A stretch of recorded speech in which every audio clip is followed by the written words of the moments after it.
Hey guys, welcome back to the Clack Shack, and today's been a day of trying to get some blank inventory together for the show that's coming up next week.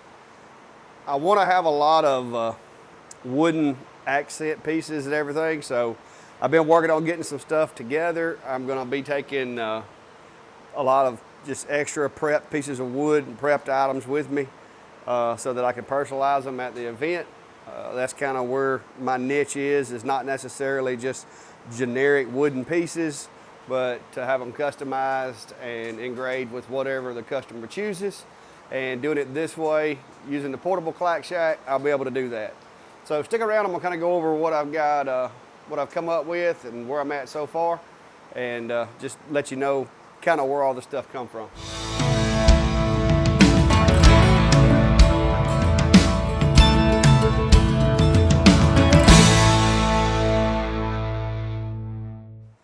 All right, guys, I've got an assortment of wood here, and I know y'all see all the wood that I've got propped up against the wall.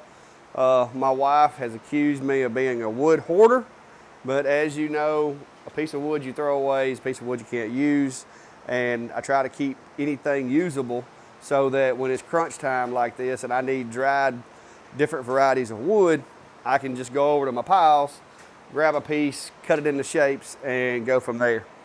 So I'm gonna start off.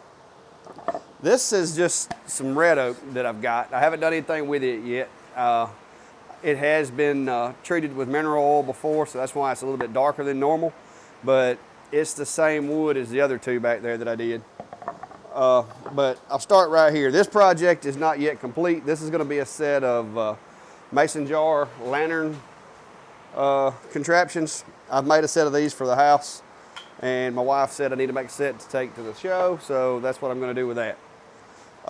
These little guys, these are black walnut. These are some little cut off pieces that weren't very big. I couldn't do a whole lot with them. So what I did is I took the X tool and I lined me up a file, and I used the X tool to draw this, and then once I drew it with the X tool, I went over to the bandsaw and I cut these guys out. And I'm gonna put a, like a piece of twine or whatever on the back end of them for like a handle. But I'm gonna leave these blank, and if somebody wants one of them and they want it personalized at the event, they'll be able to get that done. And here's the other one. I do know that I need to get me a sander, a pedestal sander, to get into these little crooks here with. That was kind of a challenge, but I'm gonna work on that. But like I said, that was black walnut as well. I've got some poplar, and it doesn't look like poplar unless you notice the green right here.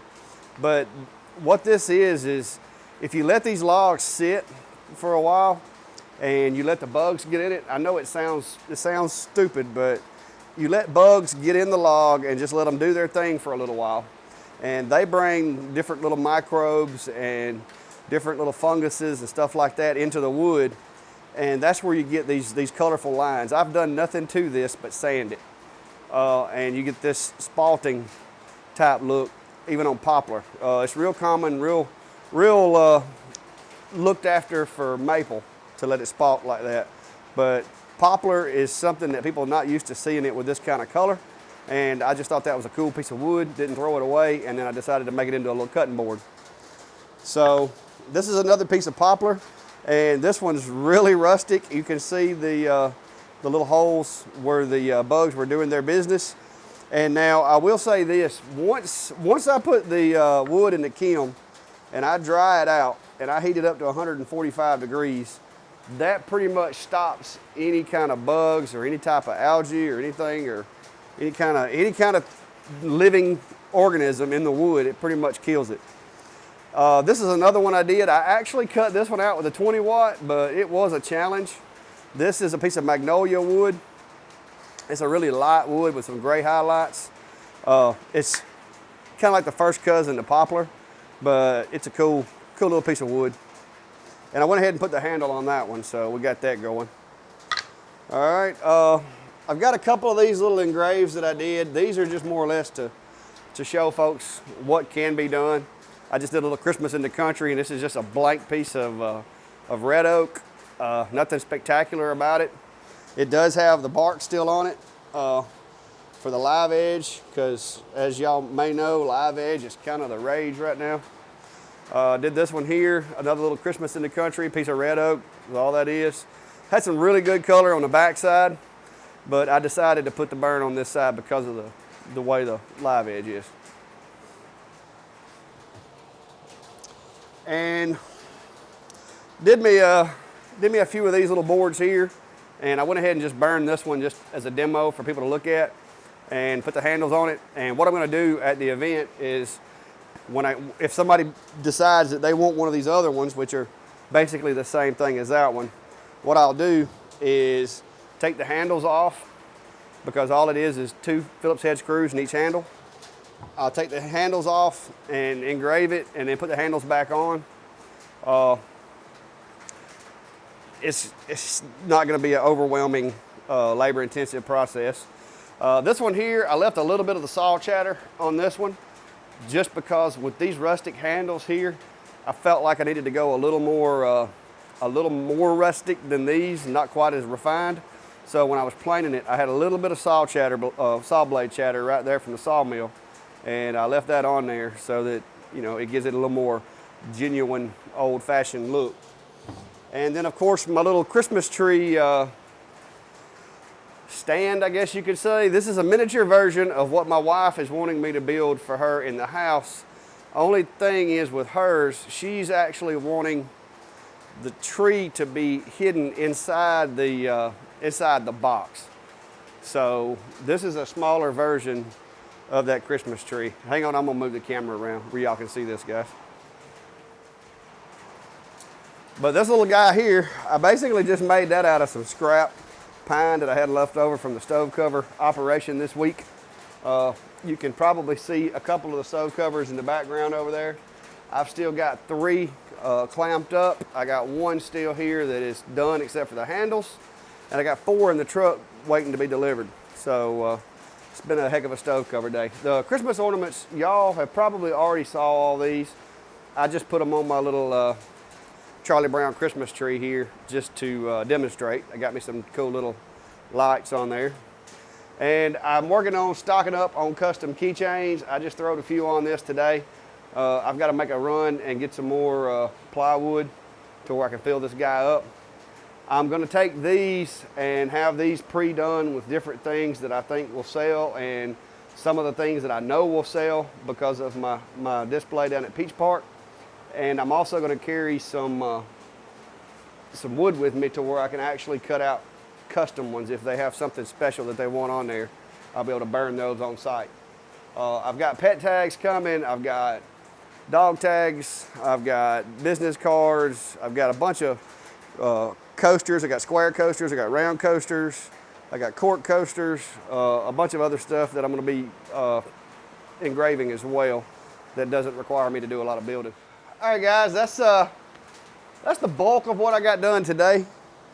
I felt like it was a lot more productive day than what it was. When you sit back and look at what I've done, it's really not that much. But I worked at it really hard. So did have church today, so that kind of got me a late start. I didn't get out here till probably 1 o'clock or so and get started. But it's, you know, it's not bad. I've got a little bit of stock here, but this is a 2-day event. So I am not satisfied that this is going to last me 2 days. So tomorrow I'm going to be out here hammering out some more stuff. I've got to go get some boxes to put all this stuff in. I got to go get me some more of my plywood because I'm down to like 2 16 by 16 sheets of plywood. And for you guys that don't think I use my laser, y'all remember the piles of plywood back there? I mean, you can see right back there. Y'all remember when both of those stacks were touching that shelf not too long ago? And if you don't believe me, you can go back and look at my videos, but that's how much wood I have went through in the past month. That was about 7 sheets of plywood, plus I've used up about half of that red stuff because there's some things that I'm making, like these little stands for, let me get these out of I got the 20 over here burning out stands for me. Like these little stands right here for the big boards. I can take and burn them out of this thicker material, and actually have a use for it. Now this stuff is tight, so I'm probably gonna have to bear down on that a little bit. So I'll wait until we get off the camera to do that. But these are my little 9-inch plate stands, and I use these for those larger boards. That's what that guy there's in. Typically these are supposed to be, my burn is made for 4.5 millimeter material. This stuff is closer to 4.7, and so it is a booger to get it put together sometimes. And you have to almost break out the rubber hammer on it to get it to snap in. Very, very tight tolerances, but I'm gonna set that to the side before I break it, where I can concentrate on what I'm doing. But yeah, just trying to get some stuff together for this event. If you're anywhere in our area and you want to come by and sneak a peek when we get there, it'll be coming up this Friday and Saturday at Cornelius Farms. So this stuff and whatever else I can turn out tomorrow and in the afternoons the rest of the week will all be with me. And I'm hoping to have enough stuff to last for 2 days between that and the custom cuts and stuff. So, but anyway, thanks for stopping by, guys. Just going to give you an idea and show you some of the stuff I was working on. And until next time, guys, be safe. Have a good day.